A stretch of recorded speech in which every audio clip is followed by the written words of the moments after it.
Good morning, everybody. It's Josh here, and every day I like to just grab a random book off my shelf. I have about 3 shelves of books that I just see where my eyes drag me and grab one and open up to a random page. And today the book I grabbed was Essential Zen, and I flipped to this page, and I'd like to read this passage because I think it reflects so many of the questions that we have if we're on any type of awakening or path, especially if you're interested in duality. And I found this to be a very informative passage for me, but what you gain will be up to the individual. Depends on where you're at in your path. And this book is written by Kazuaki Tanashi and Tensho David Schneider.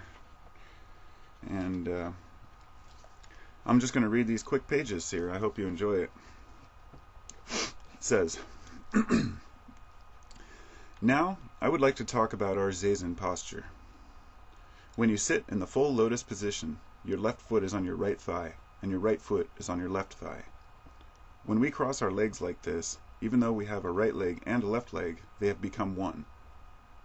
The position expresses the oneness of duality. Not two and not one. This is the most important teaching. Not two and not one. Our body and mind are not two and not one.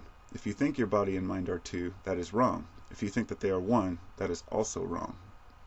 Our body and mind are both two and one. We usually think that if something is not one, it is more than one, and if it is not singular, it is plural. But in actual experience, our life is not only plural, but also singular. Each one of us is both dependent and independent. After some years, we will die. If we just think that that is the end of our life, this will be the wrong understanding. But, on the other hand, if we think that we do not die, this is also wrong. We die, and we do not die. This is the right understanding. Some people may say that our mind or soul exists forever, and it is only our physical body which dies. But this is not exactly right, because both mind and body have their end. But at the same time, it is also true that they exist eternally. And even though we say mind and body, they are actually two sides of one coin. This is the right understanding. So when we take this posture, it symbolizes this truth.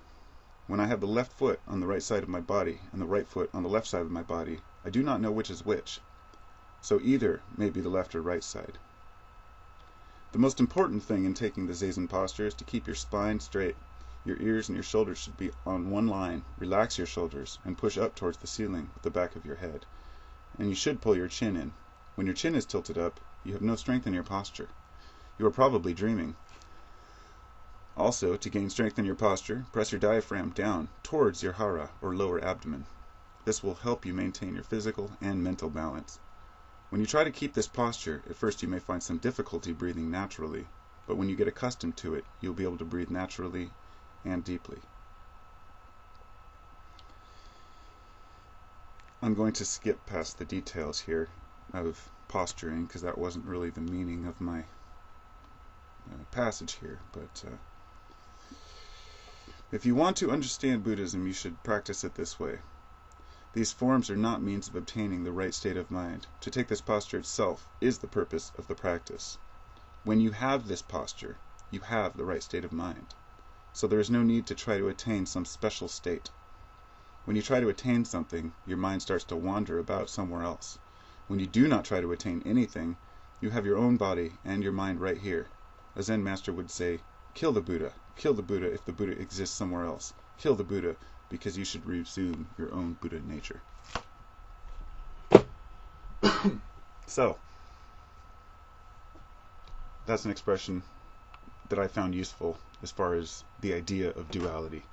And although none of us really understand the deepest complexity of the nature of our being,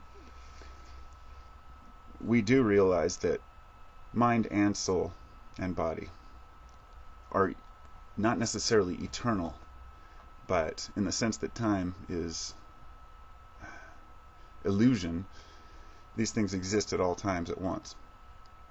And trying to grasp these ideas with the human mind, and the people that claim that they do grasp these ideas, I can't dispute that. I can't say you can or can't. That's not anyone's place. But it's my belief that if a person thinks that they can grasp the eternity and the wholeness of everything, then they miss the point.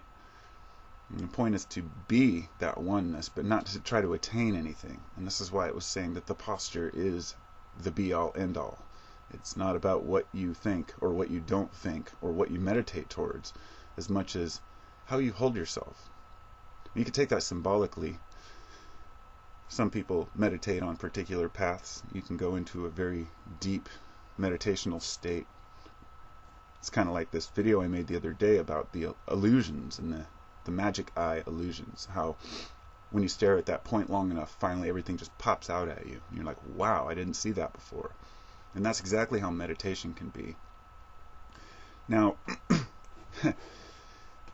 to finish this up, it was very, very interesting, because when I read that passage, my first thought was, well, with my sciatica, I can't sit in the lotus position, and this makes it very difficult for me to meditate in this way.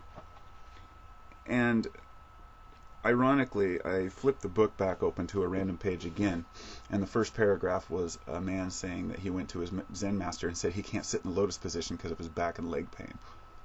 And this was less than a minute after I just thought about the same thing. And these are the questions that we have that nature is willing to provide if we open our eyes. But we have to. The reason why I open books like that to random pages is because I feel like the universe directs me to what I need to learn for the day. And that may sound silly to some people, and to others it may sound totally reasonable. To me, I'm still on the fence. And I don't know how much the universe provides for us. I really don't know. But I think that the argument between duality and non-duality is a misnomer. I think that we are both dualist and non-dualist.